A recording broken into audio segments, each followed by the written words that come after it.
যোগীখোপাত আৰক্ষীৰ নিচাজাতীয় সামগ্ৰীৰ বিৰুদ্ধে অভিযান। আৰক্ষীৰ অভিযানত ড্ৰাগছ ব্যৱসায়ী গ্ৰেপ্তাৰ। ধৃত ড্ৰাগছ ব্যৱসায়ীজন যোগীখোপাৰ ভাটিপাৰা গাঁৱৰ আব্দুল ৰহিম। ড্ৰাগছ ব্যৱসায়ীজনৰ পৰা উদ্ধাৰ হেৰইন। উত্তৰ শালমাৰা মহকুমা আৰক্ষী বিষয়া কৰ্ণৱ পাটোৱাৰীৰ নেতৃত্বত যোগীখোপা আৰু অভয়াপুৰী আৰক্ষীয়ে চলাই অভিযান। অভয়াপুৰীত জাকিৰ হুছেইন নামৰ এজন ড্ৰাগছ ব্যৱসায়ীক গ্ৰেপ্তাৰ কৰে। জাকিৰ হুছেইনেও স্বীকাৰোক্তিৰ ভিত্তিত ভৰালকুণ্ডি FCIৰ মফিদুল ইছলামৰ ঘৰত আৰু চটপাৰাত নৱনিৰ্মিত 4-লেনযুক্ত ৰাষ্ট্ৰীয় ঘাইপথত চলাই অভিযান। চটপাৰাত অভিযান চলাই ড্ৰাগছ ব্যৱসায়ী আব্দুল ৰহিমক গ্ৰেপ্তাৰ কৰে। আব্দুল ৰহিমৰ পৰা আৰক্ষীয়ে তিনিটাকৈ চাবোনৰ বাকচত 39.44 গ্ৰাম হেৰইন জব্দ কৰে। ড্ৰাগছ ব্যৱসায়ী আব্দুল ৰহিমক ড্ৰাগছসহ হাতে-লোটে গ্ৰেপ্তাৰ কৰে আৰক্ষীয়ে। ধৃত ড্ৰাগছ ব্যৱসায়ীজনে দীৰ্ঘদিন ধৰি নিজৰ ঘৰৰ পৰা চলাইছিল ড্ৰাগছৰ ব্যৱসায়। আনহাতে ড্ৰাগছ ব্যৱসায়ী মফিদুল ইছলাম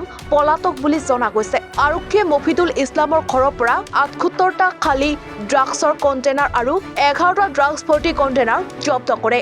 আৰক্ষীয়ে এখন 4-চকীয়া বাহন আৰু এখন মটৰচাইকেল জব্দ কৰে।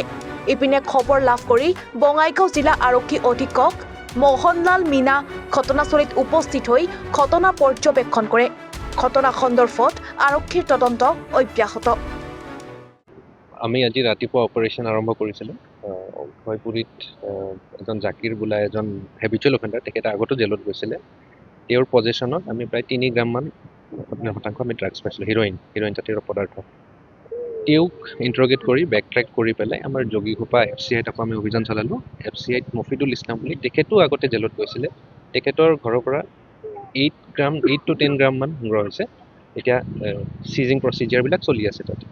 মফিদুলক ইণ্টাৰগেট কৰি পেলাই মফিদুলক যেতিয়া বেক ট্ৰেক কৰিলোঁ, আমি আকৌ যোগীখোপা চটপাৰা ভাটিপাৰা বুলি ইয়াতে আব্দুল ৰহিম বুলি এজনৰ হাতত আমি 3টা শ্ব'কেছ পালোঁ। সৰ্বমুঠ 39 গ্ৰামছ ইয়াতে। এইটো এটা ছাকচেছফুল অপাৰেশ্যন। আমি আৰু বেক ট্ৰেক কৰিব চেষ্টা কৰিম যদি আমি পাৰোঁ।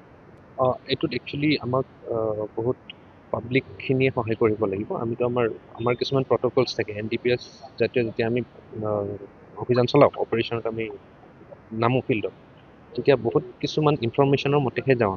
গতিকে ইয়াত যদি আমাৰ পাব্লিকৰ এছিষ্টেঞ্চ আমাৰ লগত থাকে, পাব্লিকে যদি টাইমলি ইনফৰমেশ্যন দিয়ে, যদি টাইমলি ইনপুটছ আমাক দিয়ে বেচিকেলি, তেতিয়া আৰু বেছি ভালকৈ এগ্ৰেছিভলি আমি কৰিব পাৰিম।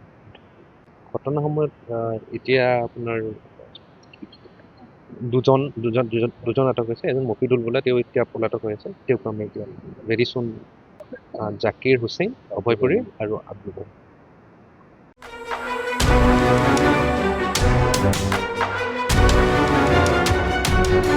যোগীখোপাৰ পৰা জাহিৰুল ইছলামৰ ৰিপৰ্ট, এনিফাৰুক 24।